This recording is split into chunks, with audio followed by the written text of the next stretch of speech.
Good morning, everyone. Welcome, and thank you very much for coming. My name is Leon Potter. I'm the chair and theatre manager of the Malaspina Theatre and the VIU Theatre program. I'd like to welcome you all to the second of our colloquium series.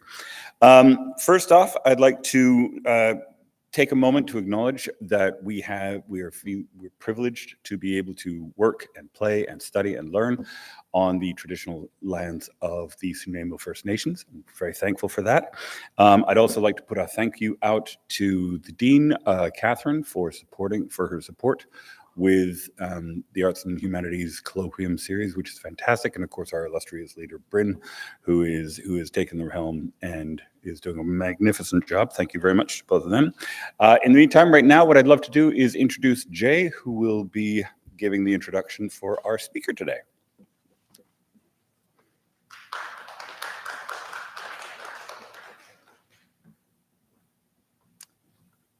Good morning, everybody, and just like to acknowledge where we are working here on the traditional territory of the Sunamo people, and what a privilege it is to be here to do that, even on a rainy day like this. We live on the West Coast. We know what we signed up for, so do be careful if you're driving later today. I noticed the roads were beginning to look more like rivers and lakes. So I'm Jay Ruzeski. I'm in the Department of English and the Department of Creative Writing and Journalism, and I'm here today to introduce Delani.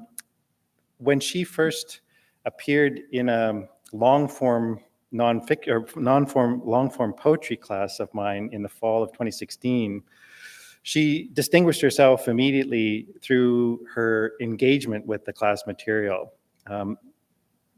Teachers will know that when a student like that comes into class, they can really transform the whole, tenor of a class with their enthusiasm and interest and curiosity, because it's infectious. And Delani certainly did that in that class. In fact, the long poem that she wrote in that class went on to win an international poetry prize the following year, and then was also nominated for a Canadian National Magazine Award. And that was the kind of thinker that she was at the beginning of her career. Since then, she's continued to develop and expand her whole range of thinking. She now has a master's in professional communication, and her thesis earned a nomination for a Governor General's Gold Medal. So she hasn't slowed down, really. I'm going to read you a couple of lines from one of her poems. She says, "I'm here for sadness and for the flapping of my hands when I'm scared, and the way the sun glints off rooftop barbed wire like childhood cheekbone glitter." She says that in her poem, Wellness. And she has never shied away from experimenting formally with ways of presenting ideas, and continues to use her foundation in poetry to enliven all of her work, which today involves reflecting on Métis knowledge systems in the space between counselors and clients. And so I'm going to let her take it away. Please welcome Delani.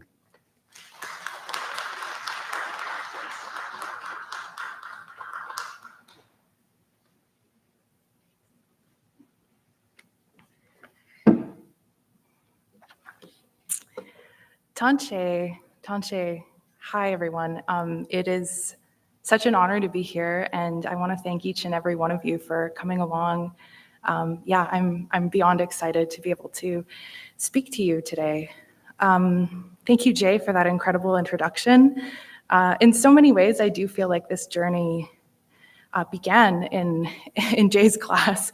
Some of the poetry that you'll hear today was written in that classroom, so I'm eager to share that with you. I want to provide you with an introduction of my own, because I want to follow the protocol of my people. So my name is Delani, and I'm Métis.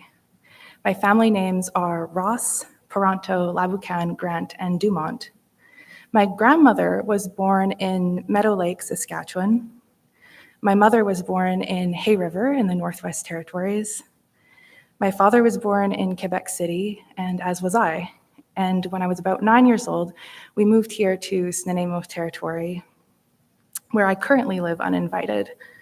And to be honest, there isn't a single place that I've felt a sense of belonging or have really called home. And I wanted to take a moment to kind of sit with that and reflect on my relationship with this land and with the stewards of this land. And I'd like to do that by way of sharing a poem that I wrote to reflect on this. It is called, "What Are the Ethics of Picking a Stinging Plant?"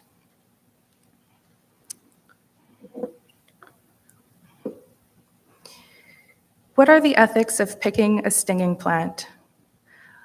I've been daydreaming of nettle, the underside of a flat leaf foaming with formic acid, little barbs licking wind. I've never harvested it before, but I think about bringing my scissors down to the lake. I wouldn't lay tobacco down like I'm supposed to because I'd need to rip open a Du Maurier and scatter the arsenic. That's bad medicine, I think, bad ethics. I have black tea instead. I don't have access to pure tobacco here. Is that okay? I daydream of just taking the top 3 inches from 10 or 12 plants. I'm sleepwalking. It's the smell of hot soup wafting from the lake, leading me. Tadpole and lily pad and skunkweed stew. Or is it Campbell's? I'm cooking up a way to wake up from this, but in the meantime, I tucked teal rubber gloves in my sweatshirt pocket. I felt real peace last summer when I filled bags with blackberries to burst, but neither fruit nor thorn know my name on this land, so I haunt their patches like a ghost. The problem is that I'm a stranger to myself. So when Nettle asks, where are you from, and who's your grandmother? I can answer. It's all in the documents at home. It's all there in case you need proof. But when Nettle lowers their voice and asks, okay, and who are you? I think about my sadness and my credentials and a story I made up when I was 7. I say something like, I'm just trying to be here. Nettle looks and sees. Soup's on, they say. They mean Nettle minestrone. They mean I am also in the broth. So when I wake up one day, my hands will still be stinging.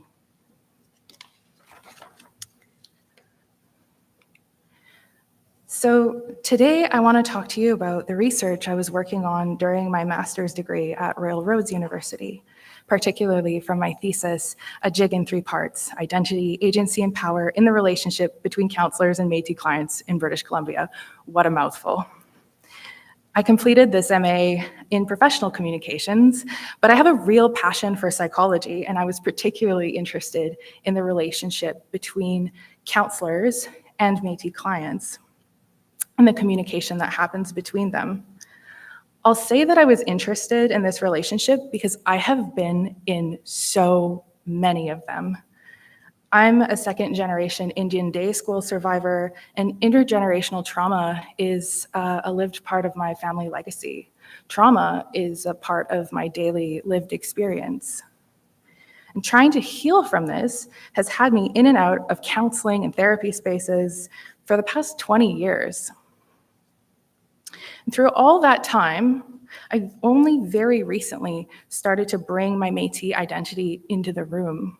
And I suspected I wasn't the only one who checked her moccasins at the door. So I set out to investigate the communication between counselors and Métis clients. And to help me explore that question, I had conversations with counselors and asked them about their experiences with Métis clients. And I also spoke with Métis clients and asked them about their experience in therapy. So we'll be looking at some of those conversations today. We'll be looking at how topics like counselor education, Métis identity, and power show up in the therapy room between Métis clients and counselors working with them. And it's important to me that we ground this in community. So I'm also going to weave through Métis poets throughout our chat, because I think research can really stimulate the mind, but I'm also interested in how we can reach the heart. And poetry is just one way that we can feel with our whole selves. And to honor the stories of these research participants, I want to make sure that we never separate the two. I was thinking about how to frame our talk today, and I got this idea with Halloween right around the corner. It's October. Why don't we look at the ways in which the therapy space is haunted? What ghosts are living in this space between Métis clients and counselors? What goes unacknowledged? To help us out, I'm going to provide a bit of a definition about what I mean by haunting. And I'm going to use an excerpt from A Glossary of Haunting by Eve Tuck and C. Ree. This was brought to my attention by the formidable Jessica Johns, author of Bad Cree, so credit where that's due. So Eve Tuck and C. Ree say, quote, "Haunting is the relentless remembering and reminding that will not be appeased by settler society's assurances of innocence and reconciliation. Haunting is both acute and general. Individuals are haunted, but so are societies. The United States is permanently haunted by the slavery, genocide, and violence entwined in its first, present, and future days. Haunting doesn't hope to change people's perceptions, nor does it hope for reconciliation. Haunting lies precisely in its refusal to stop. Alien to settlers and generative for ghosts, this refusal to stop is its own form of resolving. For ghosts, the haunting is the resolving. It is not what needs to be resolved." So to me, haunting is something we have to live with. There have already been wrongs committed, and nothing can erase that, but we can and still should strive to make meaningful change. Yet I think there's a need for us to learn from our ghosts. It's important to ask what these ghosts are asking of us and how we can come into relationship with these ghosts. For our purposes today, we'll be looking at what is haunting the therapeutic space. As we'll examine, there's ghosts in post-secondary institutions that still don't equip therapists in training with knowledge about Indigenous peoples, including Métis. Power haunts the therapy relationship, since the power in these relationships comes from the same colonial source from which so many wrongs were committed. And crucially, so many of us, Métis, become ghosts in our own therapy when we have to check our whole selves at the door to try to be understood and sometimes flattened to fit Western models of care. We Métis live between worlds, and we constantly have to translate ourselves to survive. I want to share a poem by Métis poet Yonina Curtin. This poem speaks to the sometimes unbearable tension of inhabiting this particular identity. There are also many ghosts in this poem, as you'll see. It's called Fraser River Forgetting, and it's in Yonina Curtin's hybrid memoir, Standing in a River of Time. Fraser River Forgetting.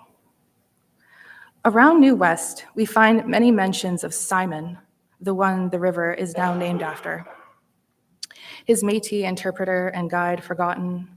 There are no statues, no plaques devoted to my great-great-great-grandfather Wakan, aka Jean-Baptiste Boucher, a voyageur who spoke many languages and is said to be the most famous Métis man this side of the Rockies. He remains unnamed in most history books. There are no statues, no plaques devoted to his place in the settling of these lands. Now buried at Fort St. James, I think I just felt him roll over. Did he know what he was bringing? Some say his wife, my Tsekene great-great-great-grandmother, Nancy McDougall, helped save Sir James Douglas from Chief Quay's knife. She too was erased, while her Scottish father can be found in many historical accounts. As I sit by the river, I am here to ask if this erasure is a silent blessing. I am here to ask if it is ever good to forget, to ask for forgiveness from the Coast Salish. It is their places that matter most, forgotten by some but never gone. It is their ancestors that sit with me by this river, the Stolo, now commonly called the Fraser, a place of forgetting for so many. So I wish we didn't have to, but we must answer a haunting question first in its own right, which is, who are the Métis? Now, I know this week on campus, we were really privileged to have the incredible Métis author Marilyn Dumont here, so that definitely helps to spread the good word. But still, so many people don't know who we are. Or worse still, they try to define us before we even have a chance. Canada, for instance, describes Métis as, quote, one of 3 recognized Indigenous peoples in Canada, along with First Nations and Inuit. But that tells us more about who we aren't, not who we are. There are so many misconceptions that Métis simply means mixed, when actually, as articulated by Paul Chartrand, Métis are the descendants of intermarriages between First Nations women and European fur traders in the 17th century to the mid-19th century. And these unions happened across our homeland, with many Métis scholars pointing to the Red River area in the prairies as the birthplace of Métis. There are also misconceptions about what Métis people have experienced under colonization. So let's tell the truth about that and make these ghosts visible. Métis people experienced attempts at assimilation, such as Métis children being sent to residential school and day school, and sent into foster care during the 60s scoop and beyond. Métis families were displaced by the federal government through the scrip system, which was a coupon for land that disadvantaged Métis by handing them either unlivable parcels of land or a cheap sum of money. This is my great-grandmother's scrip here. She signed for it with an X. All of this means that many Métis took on European last names and began trying to pass as white. This white passing gives Métis privilege because it's made it so that we could at times avoid the racism that has been and continues to be lethal. But passing is complex because it also severs us from ourselves and from our kin. I want to share a poem now by Gregory Schofield that really illustrates this tension. This poem is untitled, and it's from Gregory Schofield's book, Witness I Am. I was born into this fair skin, a long way from a fair land, a long way from home. I was born with my right foot crooked, a long way from the mountaintop, a long way from home. Into this fair skin I came, Monea, Monea, white person, a long way from home, my right foot crooked. I was born at the bottom of the mountain, a long way from home. Fair in my skin, fair in this housing. I was born at the bottom of the mountain, a long way from home. My right foot was crooked. I was born at the bottom of the mountain, a long way from home. My right foot was crooked. I was born at the bottom of the mountain, a long way from home. Fair in my skin, fair in this housing. Monea, Monea, a long way from home. In this fair land I was born. I was born at the bottom of the mountain. I was born into this fair skin, a long way from home. In this fair skin, I was born to be unseen. Nanascombe, Nanascombe, I am grateful, the red ochre, I come from on the mountain. I want to acknowledge that for those colonial assimilation practices, I'm a success story. Here I am, white passing, speaking to you in English in this university with my graduate degree. And I know about 5 Michif words. Reclaiming my culture will be the work of a lifetime, and it will never be as if I had grown up with it. And though I may look like a colonial success story on the outside, what you can't tell by looking at me is how many diagnoses I've been labeled with while crawling through systems of care. How I struggled with alcoholism in my 20s, on edge all the time, even now.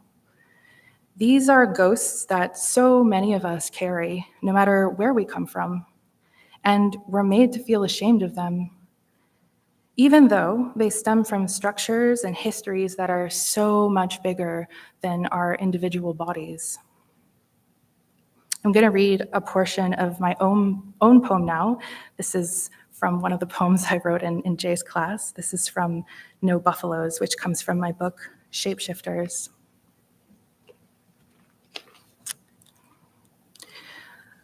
I take my medicine. As a child, I used chicken soup, fizzy ginger ale, saccharine bubblegum syrup. Now I swallow Ativan, Klonopin, Effexor, chemical compounds that keep me from death by shallow breath. I've been reading what my ancestors have known for centuries, the benefits of rat root, seneca, rosehips, sage, harvesting rhizomes, stems, and leaves to decoct or to treat colds, coughs, pain, how to use sweetgrass to focus nervous energy, how to decoct nettles for tea. Is there a benefit to sharing this knowledge? Respect for Indigenous people and land? Downtown Montreal, in an Urban Outfitters, there are cellophane bags stapled shut labeled Spirit Sage, sold alongside mass-manufactured Ojibwe-inspired dream catchers, Navajo prints, $200 teepee tapestries. All things here are trendy, the astrological ashtrays, the tongue-in-cheek cookbooks for grilled cheese. Fashion distills meaning and fades. Feathered artifacts and moccasins made in China are not as authentic as rubber bullets, tear gas, and the cancers born out of degraded environments. What's the medicine for that?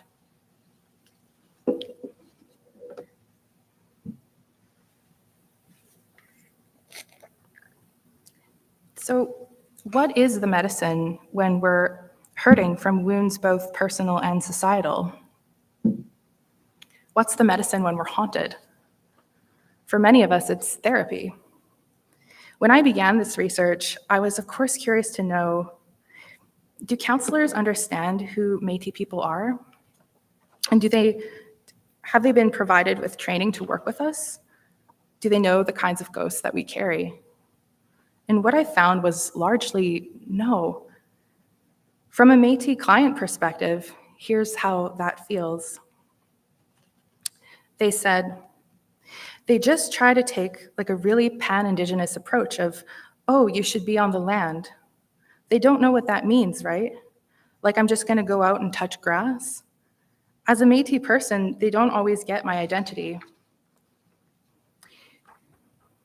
If they're not Indigenous, they just assume that I'm like, oh, you know, my great-great-great-great-grandma is Cherokee, and that makes me Métis. Like, they don't actually get it. They add, quote, it sort of feels like they only know Indigenous people from their mandatory EDI training they've taken. They've done research, they've taken their course, so they know everything about Indigenous people. They know about colonialism. But it's like they don't. You can tell they never talk to an Indigenous person. This is so painful for a Métis client who risks bringing themselves into the room in their wholeness, and it's actually echoed by counselors. This is what one of the counselors has said, quote, I feel woefully more ignorant than I would like to. Growing up on the prairies, I remember going to Batoche in high school and the interpreter center there and learning about Métis history. But at that age, a lot of it just kind of goes over. It doesn't really sink in, especially not having a lot of relationships with Métis and Indigenous people in my life. It just seemed like, oh, that's history. It didn't really feel alive for me in my life.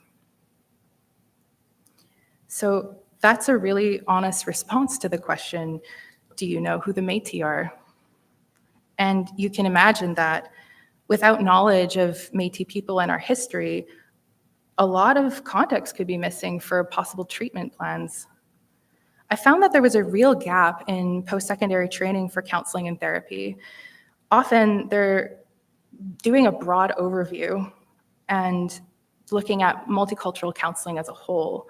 They tend to compare individualist cultures like the dominant Western culture to collectivist cultures, which is a really broad brush. One counselor said that she spent about 1 week examining the differences between clients from collectivist versus individualist cultures. She said they had to do observations like watching a movie from a different culture. And that was the sum of it in her master's program. So there's no distinctions-based approach, which means, as it is, counselors largely won't be getting specific teachings in the course of their training on different Indigenous groups.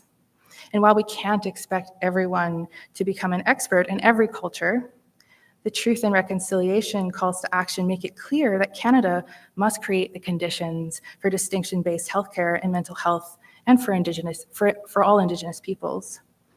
Number 20 in the calls to action states, in order to address the jurisdictional disputes concerning Aboriginal people who do not reside on reserves, we call upon the federal government to recognize, respect, and address the distinct health needs of the Métis, Inuit, and off-reserve Aboriginal peoples.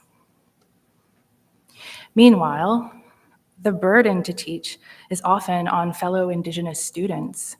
This counselor says, quote, I actually remember vaguely the sense that a lot of this conversation around working with Indigenous people in general was kind of more student-driven. Not that it wasn't welcome, but students seemed to really be driving the interest. Another counselor told me that there had been an interaction in the classroom where there was only 2 Indigenous people in the whole class. There had been a contentious discussion. One Indigenous student left to collect herself. The counselor said, quote, when my classmate came back, she said, it's so tiring, exhausting, always having to be Indian, always have to talk about it, always have to be on it. It is exhausting. I'm sure there are some of us in this very room who have felt like we've had to be the representative for all of our people, and that's really hard to do, especially if you're a reconnecting Métis person, because you might not even have all the answers. And that's kind of the approach I would like to highlight, actually, that it's not that every counselor should be expected to know everything, but we have to hold our institutions accountable in making this education available, and not just on the back of fellow Indigenous students. Beyond that, I think we need to have these conversations with a sort of like ferocious humility. As a Métis student, again, myself, I know I don't always have the answers, and sometimes not even about my own culture. It's with this spirit of humility that I would like to read our next poem. This is called First Time Smudge, and it's by Molly Cross Blanchard. You can find this in Molly Cross Blanchard's book, Exhibitionist. First time smudge. It takes 8 matches, a burnt thumb, and a quick Google search to light the sweetgrass braid Mom scored for me from an elder at work. Always use matches, she said. Spirit likes matches. I don't have the abalone shell or the eagle feather, water and air, so I just hold them in my mind. Cup the smoke to my face, my left chest, down the fronts of my calves to my feet. I noticed too late I forgot to change the Spotify playlist to something more traditional. Hopefully, Spirit likes Jimmy Eat World. I think about the word smudge while I coax the smoke into each corner of my bedroom the way it might mean a smeared mark, like how the message from him apologizing for the women in my bed was a smudge on my inbox today. The way I felt when I read it, a smudging of my cool front. I want to think of the word smudge as wiping away, but to soil is simpler than to cleanse, and I'm afraid all this smoke can't smudge his spirit from the air here. I open the window, cough an acrid cough into the dark. I notice too late. The Google article said to keep it open from the very beginning.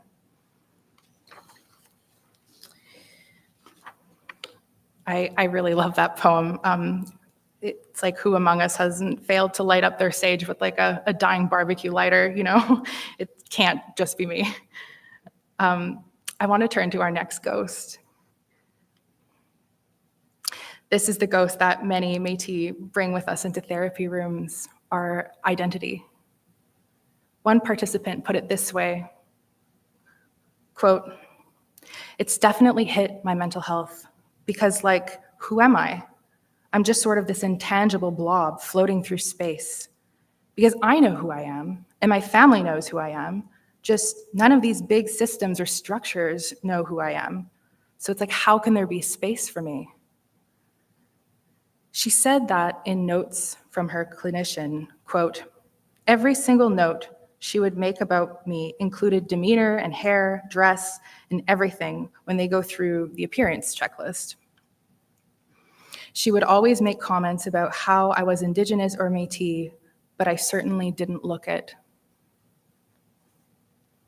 These comments planted a doubt in the participants' mind, and it made it harder for them to trust counselors down the line. In their 2019 paper, Monchalin and her colleagues found that some Métis people feel the need to be strategic about not disclosing their Métis identities in order to avoid negative experiences such as rude jokes, sexual harassment, and mistreatment. This puts so many of us in this complicated double bind. If, as Métis, we're racialized, then we may be subjected to discrimination. But if we are passing as white, then we may feel we have to omit whole parts of ourselves to access care, which becomes especially complicated in a counselor-client relationship where transparency and disclosure is often a significant part of treatment. It's a risk to disclose Métis identity because it can expose us to all sorts of stereotypes. In that same paper by Monchalin and her colleagues, they found that Métis accessing care in Toronto Friendship Centres said that front desk staff were skeptical of their identity. They witnessed and faced racism in the healthcare setting. And of course, as we've seen, even without the harsher consequences, many Métis may just be met with a blank face if we do choose to disclose our identity. People simply don't know who we are. As I've said, I've spent most of my time in counseling in stealth mode. Sometimes I would get a question about my ethnic background, especially in the summer when I rock a pretty sick tan. But mostly I just avoid the topic altogether. But that changed recently because as I've been researching and writing, being Métis has become more and more central to my overall identity. And colonial trauma is actually a big part of the wound I'm treating. I can draw a line from Batoche, Saskatchewan, where a many great uncle of mine died fighting in the 1885 resistance, all the way to the trauma-related anxiety that I experience today. So our next poem is by Katharina Vermette, and it's called Bury Me at Batoche. This is from Katharina Vermette's book, River Woman. Bury me at Batoche, where their old shacks still stand. Paint peels from weathered wood, but inside they smell like sweetgrass, sound like whispers. Bury me behind them in the graveyard, where stones hinge clouds and the South Saskatchewan River, where wooden crosses tilt to the sun and wind answers in a language I only know in my bones, but every name is family. I can still hear them. They crowd around the fiddle. They dance gentle in the grass. Bury me there past the gift shop and walkway where quotations decorate pixelated photos of dead men and the story is shown at the top of every hour. Same film used for two languages, overdubbed both ways, so both look like they're not coming out of those mouths right. Bury me in the shadow of the church with its round flower window. Bury me there because that's where grand-mère will be. She will light candles for those who went before us, and I'll just stay out here and wait. Where I can still see them down in the coulees, their gun barrels pointed east, rough men in dirty shirts whose sleeves billow like worn flags, rifle, iron scrapes, and red coats shout on the horizon. Bury me here where everyone lost and everything changed, behind the new cast iron fence that shines. Welcome to the graveyard along the river. A marble pillar notes a history in Cree first, before French, before English. Put me in the back where most headstones are hand-carved, fallen over but propped back up, where water rumbles like hunger and birch leaves still dance in the sun. Batoche looms large for many Métis, even if we've never been there. When Métis fought and lost the Battle of Batoche in 1885 against the Canadian government, we were scattered. Per Maria Campbell's seminal text, Half-Breed, many became what were called roadside allowance people, literally living on the roadside, eating gophers and just surviving. Whether people know about this or not, these experiences haunt our society. So I want to take us to our next and final haunting in therapy today: the power dynamic in the therapeutic relationship. So therapeutic relationships have, by design, an asymmetrical power dynamic. That means that the counselor is going to focus on the client's care. The counselor has responsibilities and obligations, both professional and legal, to protect their clients. They aren't meant to burden their clients with their own unresolved stuff, and they strive to create an environment where clients can be themselves and really heal. So the power dynamic is a way to keep the space safe and boundaried for the client. Yet, there is a tension here, because this asymmetrical power dynamic can very easily feel like the power dynamics that have caused so much harm to our people. This is because the power is institutional power. And when it's filtered through the lens of diagnosis, it's really easy to pathologize Métis clients for things that might actually be healthy and adaptive.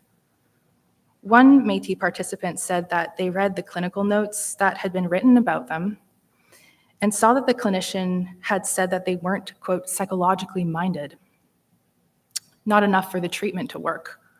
This client said, quote, "For the longest time, I thought that because of my experiences and because of those notes I read, counseling was just never going to work for me. Maybe I wasn't psychologically minded and I was never going to get better. And for a while, I honestly just accepted the fact that I would just be like unhappy with myself and unhappy with my situation. It was just sort of this accepted misery." Another Métis client said that she had a hard time finding a counselor that actually fit because they projected their Western values onto her from pretty early on. She said, quote, "And they all started, not necessarily from the very first minute, but I went to 1 or 2 sessions with 3 or 4 different counselors, and they all started with, well, you must reach a place of forgiveness." And that was it. I shut down. It's actually, I'll admit, it's only 7 years ago that I finally found a counselor I could relate to. So this is a potent example of what happens when counselors see a Métis clients through a colonial gaze. Is forgiveness the only desirable outcome, or are some things meant to haunt? What about our restorative justice processes? For this client, there was no consideration for these things. She was put in a position where she either had to conform to the expectations about healing or walk away. If I can speak from my own experience with over a dozen different therapists over the years, I can say that how counselors hold their power really runs the gamut. A good working therapy relationship depends on trust. And it can be really hard to achieve trust when, even though the hand reaching out does so with care, it's rooted in frameworks and institutions that are at bottom colonial. What that's meant for me is that I'm often really vigilant in my sessions. For instance, if I talk about my spirituality, is that going to be seen as magical thinking? If I speak about my intergenerational trauma, is that going to be perceived as me not taking responsibility for my healing? And for that matter, what is healing? Who decides? 3 of the counselors I spoke with said they're very aware of the power dynamic, and they name it directly so that it becomes visible in the room. And this is a really good start. But if the counselor doesn't know about the client's intergenerational experiences, they might miss just how challenging that power dynamic makes things. The power dynamic also makes it hard for us to live out our worldview. For many Métis, we live from Wokotowin. Wokotowin is Cree or Nehia and Métis law. It's the interconnectedness of all things. It's our relatedness, but it's also our responsibilities to each other, to other human beings, to the land, to plants, to animals. One participant put it this way, quote, We are all related. That tree is alive, that rock is a part of our experience, the air, the wind, everything. It's so interconnected. You can't just say this is your problem because there's ripples throughout your whole being. Living this out can be challenging in a colonial context. Embodying Wakotowin in therapy can be difficult because even though you're working really hard to build a relationship, it's still rooted in a transactional or extractive model. So that's another point of tension that Métis people have to navigate. Do they leave this part of themselves at the door? And with all of that said, I'm really excited about how Indigenous people are revolutionizing the way therapy looks. There are land-based interventions which help communities reconnect to the land. There are ceremonies, such as one led by Métis elder Tom McCallum, White Standing Buffalo, that help forge a sense of connection and kinship. And Darlene Augier's Indigenous swing therapy. This is an intervention which cradles adults in large swings and gently rocks them back and forth to help them reconnect to their roots. And that's especially helpful, actually, for those who were placed in foster care. These ways of healing are older than psychotherapy, and power can be negotiated differently through protocol and reciprocity, depending on the community and the healer. I'm interested in seeing how we can bridge these worlds so that we can get the help we both need and deserve. I'm interested in knowing what counseling can learn from these approaches, but without co-opting them. And in the meantime, we have to continue making these ghosts of institutional power more visible in the therapy room by naming and sometimes by finding alternatives that allow us to heal on our own terms. I want to read a poem now by Michelle Porter. This one is called This Haunting, and it's from Michelle Porter's book, Inquiries. This haunting. Fingers fumbling for the ghost of a cigarette. My mother smoked Player's Light, slim piano hands shaking each time the police were called. Grandma smoked 2 packs a day, died slowly in a hospital bed, gaunt eyes dreaming the French and the midshift she'd misplaced. Mama said how Grandpa took his family out of Manitoba back then, said he didn't want to be treated like an Indian anymore.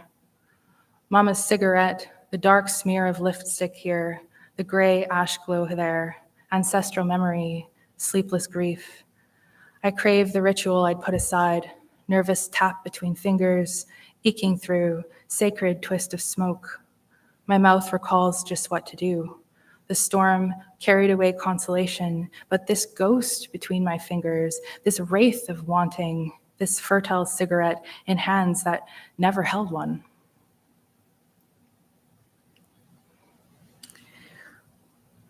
I really want to say hi, Marcy, and thank you all for being here today. As I see it, it's important that we examine the many ghosts that we harbor in our society. Therapy is just one of these places. I think seeing our ghosts clearly is a form of truth-telling. It makes it so that no one group has to hold all of these ghosts alone. I'm interested in how we can be in right relationship with our ghosts.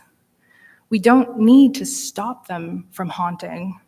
The goal is not to get rid of the haunting, since such a thing isn't possible. We can't erase the past, but we can respect the wisdom of our ghosts. We can listen to them. We can allow them to help us drive meaningful change.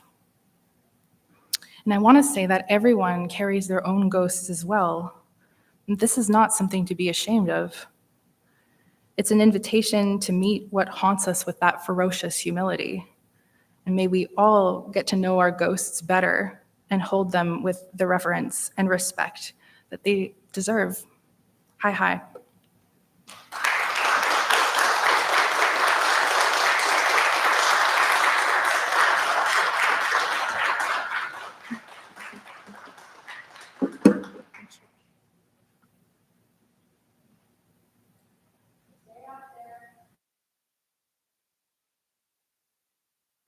All right.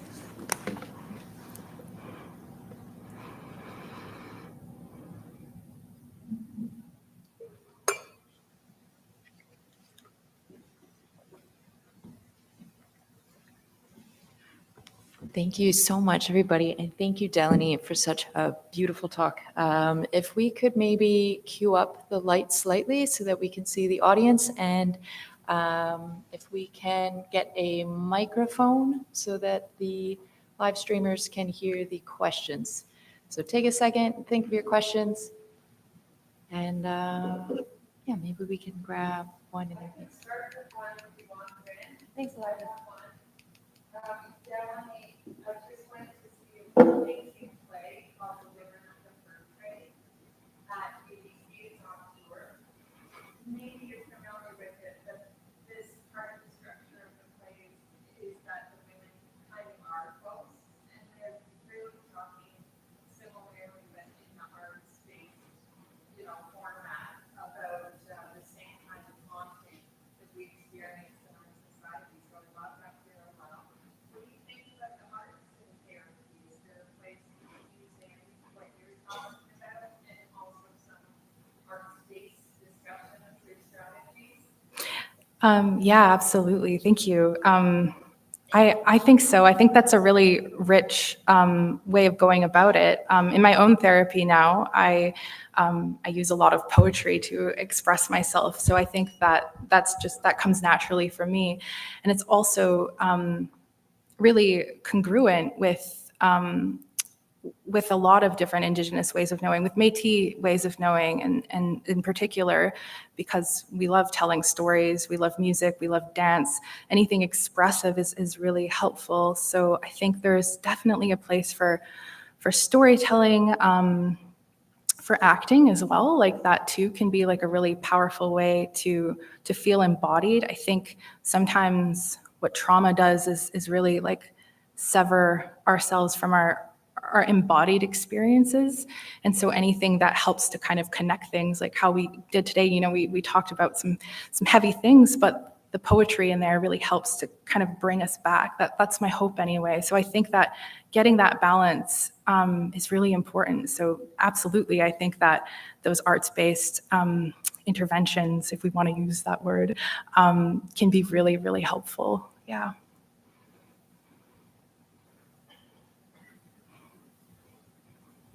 Microphone. Oh, is this on? Is this working? Yeah. So I'm going to take a question if I can. As a settler scholar working in Indigenous studies, I'm very conscientious about how I apply the knowledge. Okay. As a settler-based scholar working in Indigenous studies, I'm very conscientious about how I apply Indigenous knowledges that I have gained through academic sources, through stories that I've read, interviews. So I empathize with the counselors that you've been speaking to, the settlers counselors who are seeing Métis people and Indigenous people. And I know that there is a real fear of using a knowledge, being aware of plant-based medicines, for instance, but being concerned that we're not doing it in a good way. And so I'm wondering if you can speak a little bit in more detail about the training that you might envisage for settler scholars, settler counselors, so that they can do this important work for Métis people, as you've been talking about.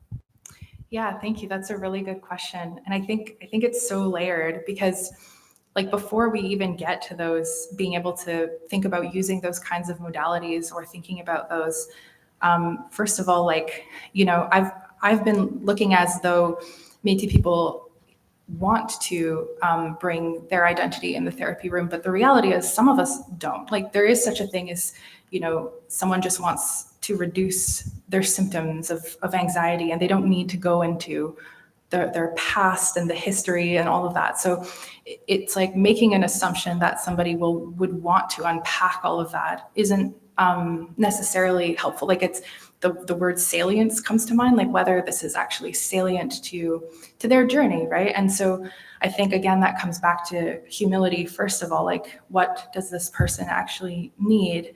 What are they coming here for? And then that kind of opens up what's possible. But in terms of training, the reason I'm trying to go back to school again is because I would love to be able to contribute to developing curricula around this sort of work. And how I see it is it would be really beneficial to be able to provide experiential training to counselors in training. So, you know, if you're going to talk about being on the land, then we need to get you out there and understand what that feels like in an embodied sense, and through community and elders, and those people need to be paid too, right? Like there needs to be like a whole ecosystem of support around that.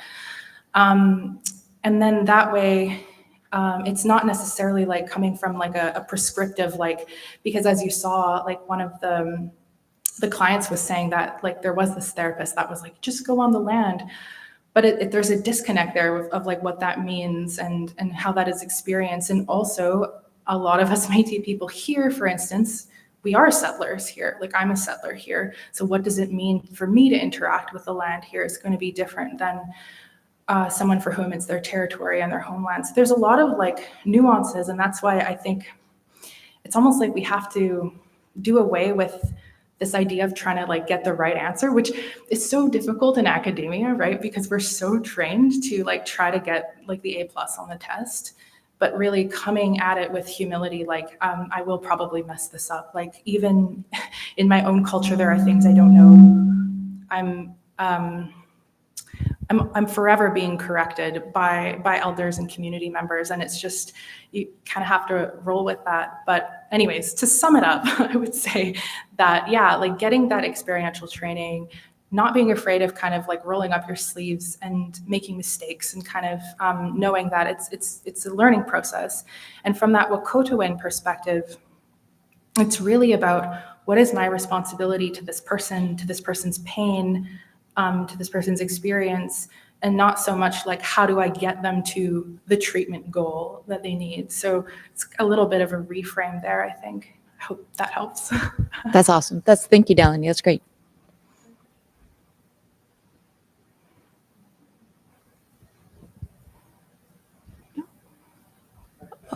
Yeah.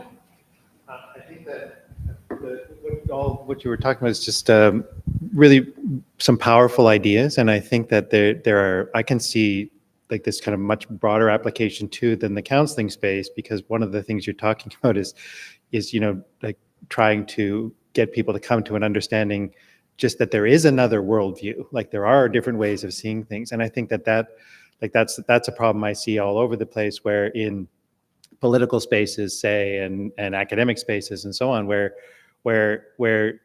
it's so hard for some people to understand that their way of thinking isn't just right, like that and to begin to educate people toward the possibility that their way of seeing everything isn't the only way of seeing everything. And so one of the things, I guess my question for you is whether, do you plan to do something with this talk, make it public in some sort of way? Because I think it's a really good start for getting people to just think about that, right? Like that there are different worldviews, and that's really the first place where we need to start. Yeah, I mean, I think this talk is recorded, so I'll be happy to share it around for sure.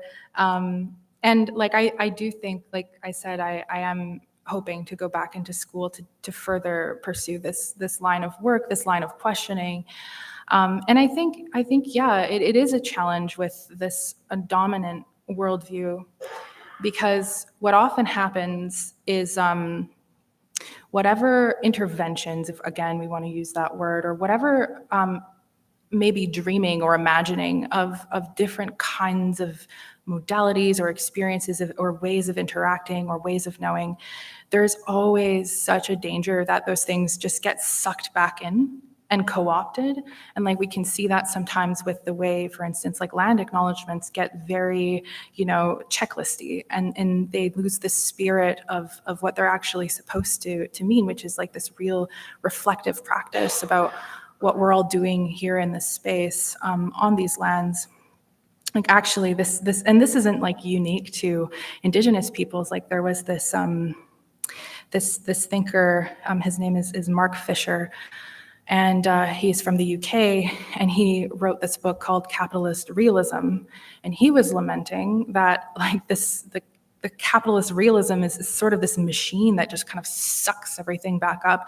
And he was talking about, like Kurt Cobain from Nirvana, for instance, and the way that like Kurt Cobain would go on MTV and do a protest against MTV on MTV for views. And he knew that this was like a cliche. And then all of his ratty clothes got sold back to people in the malls. And it was just this, any kind of like, refusal, any kind of different way of being often just gets sucked right back in and sold back to us. And so that's also the tension of like, how do we do this in a way where we guard against that from happening, like this cannibalization of culture.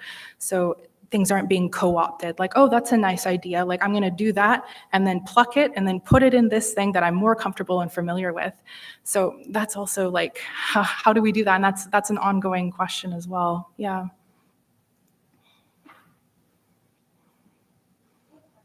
Question, potentially to help some students that I see that, that I work with on a regular basis. You have a lot of experience as being a student. You have a lot of experience with working through mental health concerns and working towards mental health well-being. Do you have a piece of advice that you could give to students who are potentially struggling with just the myriad things coming at them, but in particular, perhaps Indigenous students, Métis students, Inuit students who are within this colonial environment and handling everything as best they can? Absolutely. Thank you for that. First of all, like you belong here for sure. Like for me, like I'll be transparent, like I did have that lovely introduction from Jay, and also I've dropped out of VIU twice in my journey because I had very severe depression. I was hospitalized in like a psychiatric ward for a few times throughout my life. And I worked really, really hard to recover. And like I said, it's an ongoing process. Like this isn't a finished project.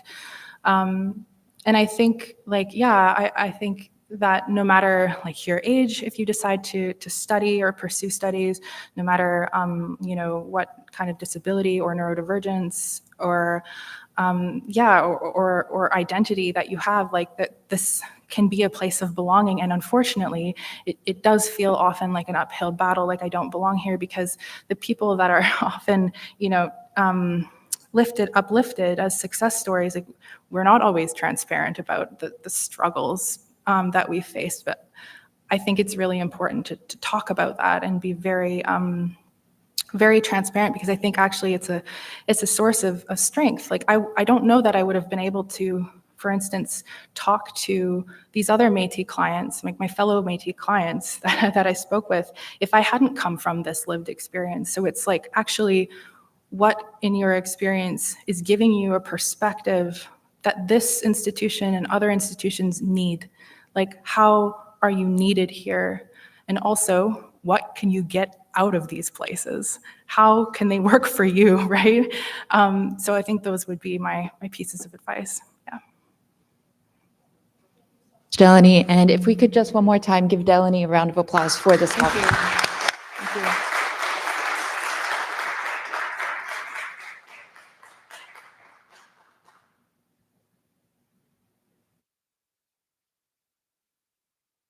For coming to this colloquium. Our last colloquium of the semester will be on November 28th, when Leon Potter, professor of theater, presents Two Truths and an AI. Leon and I will hold a live radio interview on CHLY 101.7 FM on November 26th at 10 a.m. It'll be recorded and stored on the Conversations website. There's information, stickers about Conversations, as well as snacks, tea, cookies, coffee, Halloween candy waiting for you outside. So please take a moment, enjoy some food and some drinks and some conversation, and we'll hopefully see you again on November 28th, 10 o'clock, Malspina Theater. Thanks so much.